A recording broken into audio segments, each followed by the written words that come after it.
I would like to now present our first panel of the day, looking ahead the next 50 years. Our moderator for this panel is Professor Dr.İlter Turan, President, International Political Science Association, Professor, Istanbul Bilgi University. Our speakers for this panel is Professor Asaf Savaş Akat, Faculty of Business, Department of Economics, Istanbul Bilgi University. Mr. Youssef Amrani, Member of the Royal Cabinet, Morocco. Professor Bertrand, Badie, Director of the PhD Program of International Relations Science, Paris, France. Mr. Wadah Khanfar, President, Sharq Forum, Qatar. As soon as the stage is ready, our presenter and our moderator will be on the stage to present the first panel of the day for you. Our panel is starting immediately, so may I please ask our guests to stay in the room. May I please kindly invite Professor Dr.İlter Turan, President, International Political Science Association, Professor Emeritus, Istanbul Bilgi University, Turkey. He is the moderator of this panel. And also I would like to introduce you our speakers, Professor Dr. Asaf Savaş Akat, Faculty of Business, Department of Economics, Istanbul Bilgi University. Mr. Youssef Amrani, Member of the Royal Cabinet, Morocco.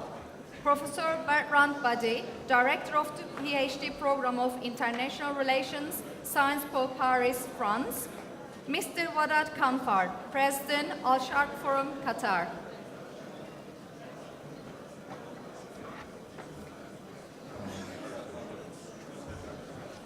Our panel is starting immediately.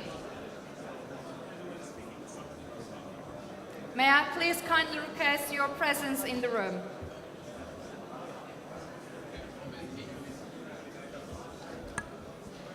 Değerli bakanlarımız, değerli katılımcılar ve Uluslararası İşbirliği Platformu'na büyük destekleriyle bizi hiç yalnız bırakmamış olan panelimizdeki değerli moderatörümüz Profesör Doktor İlter Turan, 2050 yılında dünya 9,6 milyarlık bir nüfusla uğraşıyor olacak. Söz sizde efendim. Efendim teşekkür ederim. Galiba uzun bir toplantıdan sonra kısa bir nefes alma arasına ihtiyaç duyuluyor ama sevgili konuklarımıza yine de anlayışla karşılamalarını bizi ve lütfen yerlerini almalarını rica edeceğim. Aksi takdirde paneli başlatmamız pek mümkün olmayacak tabii. Efendim şimdi biz konumuzu sürdürülebilir kalkınmadan sürdürülebilir toplantıya çekmek durumundayız. Bildiğiniz gibi söylenecek çok şey olduğu için daha önceki konuşmacılar sürelerini cömertçe kullandılar. Önden konuşanlar süreyi cömertçe kullandıkça arkadan konuşanların süreyi cimrice kullanmaları bir mecburiyet olarak ortaya çıkıyor. Tabii cimrilik fena bir şey değil. Çünkü az zamanda çok şey söylemek gibi bir maharet gerektiriyor. Bu da herkesin sahip olduğu bir maharet olmayabilir ama zaman kısıtlaması dolayısıyla bendenizin iç politika konularında 50 yılda neler bekleyebiliriz konusunda bir takdimim de olacaktı. Bunu yapmayacağım. Sohbetlerimizde bunu daha sonra geliştirebiliriz. Buna karşılık ben hemen panele geçiyorum. Geleceğe bakış. Önümüzdeki 50 yıl. Efendim şimdi insan geleceğe baktığı zaman tahminlerde bulunuyor. Geleceği bir anlamda öngörerek bugünkü hayatımızı planlıyoruz. Buna karşılık geleceğe ilişkin tahminleri doğru çıkan kimseleri, hele 50 yıllık bir süreyi öngördüğünüz zaman tanımak mümkün değildir. Bakın 1944-45'te İkinci Dünya Savaşı sona erdiği zaman ortaya çıkan dünya düzeninin nasıl ve ne zaman sona ereceğini hiçbirimiz bilemiyorduk.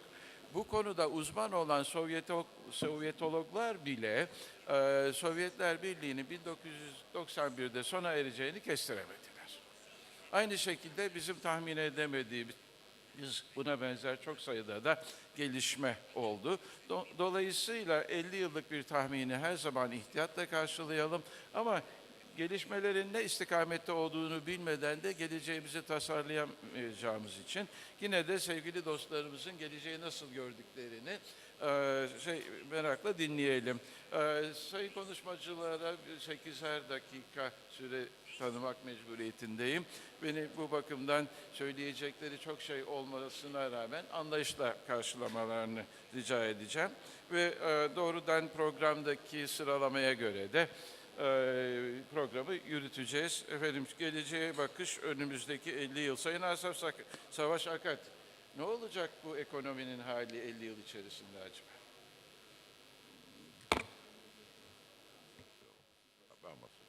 Okay.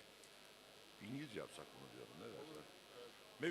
Maybe we should all move on to It's English. the common so that- language, so you're Yeah, welcome to that's speak right. in I mean, English if you so want that to. our Yeah, panelists yeah. do not have to, listen to us through the speakers' headphones. Yes, Mr. Chairman, you have very correctly pointed out that forecasting the future into 50 years in the future is very difficult. What we normally do is we look at current trends and extrapolate from it. And it usually turns out to be wrong because in the next 50 years there will be many breaks in the trends. I mean, the trends will change substantially. There will be a discontinuity in mathematical terms in the trend, inflection points, etc. As you said, I mean, Soviet Union from 1966 to 2016, Soviet Union is a typical example, but there are many others. How many could foresee in 66 that China will be the world's biggest producer of practically everything? You know what I mean? Anything, any commodity, any industrial product, you name it, is produced more and sold more in China. It was not easy to foresee that either. What I'll try to do is this. There are actually some things, some aspects of the world economy in 2066 that we can predict more or less within usual limits of error. I looked at it to see for which part I could say that, and I think that's the economic growth part. I think in the next 50 years, the convergence issue. In other words, the difference between the rich countries on a per capita economy base, national economy base, the per capita differences among the world will continue to be less. We're going to see probably, China reach levels which are compatible with today's European Union. Very likely India maybe, slightly lower, but a large part of the world will have much higher GDP per head, and the differences between the top 20% and the next 20% and the next 20%, maybe if you look at the 60% of the top 60%, will be much less than they were today, certainly very much less than they were 50 years ago. So we're going to see the growth, and we're going to see a convergence. That's rough. That's about the only thing I can think of. And even there is the question of what will happen in Africa, because although Asia, Latin America, seems on its way up, catching up with the rest of the world very rapidly, there still are problems with Africa. So I don't know what will happen with Africa. So that's more or less the only thing. This is good news because along with this type of growth in GDP per capita, it will mean that there will be less poor people. World averages for infant mortality will reach levels compatible with what we observe today in rich world countries. The same with life expectancy at birth. World averages will be much nearer to what we observe in the rich world today, and the GDP as I've said, the GDP per capita of the world will be much nearer to the GDP per capita of the, let's say, 10, 15 biggest nations. One way to look at it is to say that, is the world ranking of GDP, not per capita, but GDP, will be more or less equal to the world ranking of population, which basically means that, you know, the GDP differences among the countries are small. Per capita differences are small enough. What about the unknown? Where we may expect, but we're not sure, whether there's going to be breaks in the trend, there's going to be inflection points. Well, the usual question that comes to mind immediately is obviously what would happen to the market economy, to capitalism. You know, capitalism is notorious for having died several times. So it's really a system which survives. People predict its end, and then it survives, and then it survives again. Will it survive in the next 50 years? That's a major question. There are two parts. There are several parts to it. One part certainly involves the distribution of income. As we're seeing, the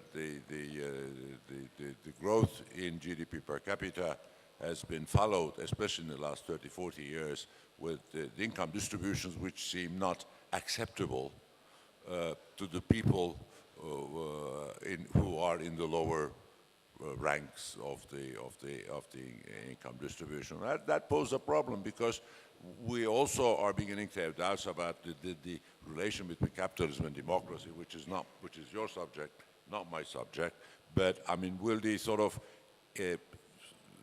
honeymoon between pluralist democracy and capitalism that we've seen in the last 100 years or so will continue into the next 50 years? That's a question mark. I mean, I have personally my hopes, probably more than my forecast about it. This is also linked to a major issue which now we're much more aware than we were 50 years ago, certainly, is the future of the financial crisis. Will developed countries, will markets, will capitalism be able to tame the financial system, you know, intelligently enough to prevent future financial crises like it happened in 10 years ago? So, you know, income distribution, financial crisis, relations with democracy, these are all important questions, all for the future of capitalism. And what will happen in 50 years, we really don't know. What we know that capitalism has proven to be a very, very flexible system in the past, and therefore has managed to survive many threats coming from different parts of the political, different opposing ends of the political field, and maybe it will also, we can hopefully say in the future also. The other two, I don't have time, I mean, are well known. One is the environment, the global warming, etc. Can our consumer society continue as it does? Can this civilization based on consumption continue to dominate everything else in the world as it did in the last, let's say, 50 years? Or will we be seeing changes? This is a question that I think will be faced more in the form of through the destruction that it causes in the natural environment, which in turn hits back economies, societies, everything else. And one final point that I like to add as an additional to this argument is about the future of globalization. Are we going to see a global world, or are we going to see big blocs who also trade a bit among themselves? But basically, you know, and here the existence of continent-sized economies like China and India makes us wonder if we're going to see a sort of not an Orwellian necessarily, but, you know, a world where blocs really matter much more than the global economy. Thank you very much, Mr. Chairman. I hope I've been Thank you very much. Actually, the flexibility you mentioned about the capitalist system is also a characteristic of democracy. So maybe we have some reason for optimism in looking toward the future. Now, may I ask Mr. Youssef Amrani, a member of the cabinet of His Majesty, the King of Morocco. Please, Mr. Amrani.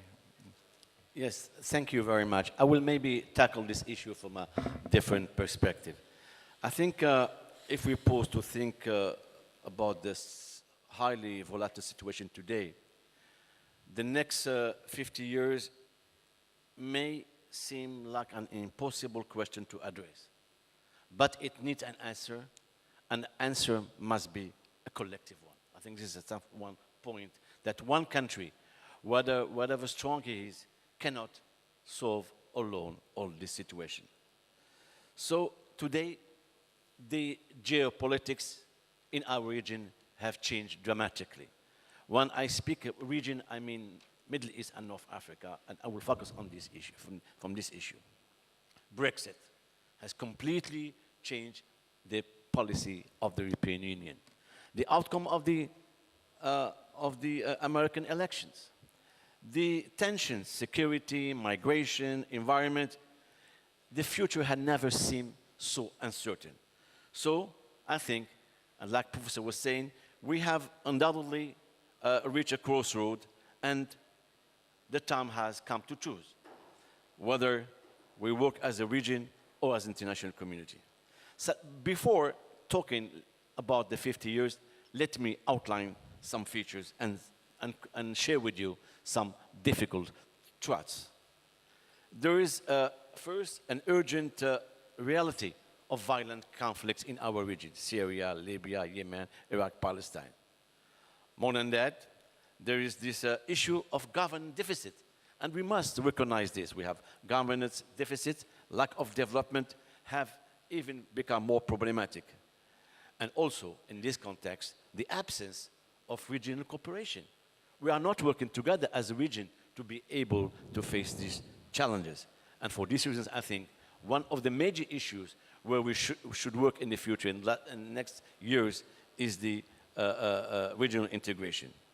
And also to confront other challenges. I don't want to go into them, but I think today they are very important. They are targeting us all, is the extremist narrative and extreme movement, Daesh, and so on, which are not only hampering our stability, but were also hampering our path to development.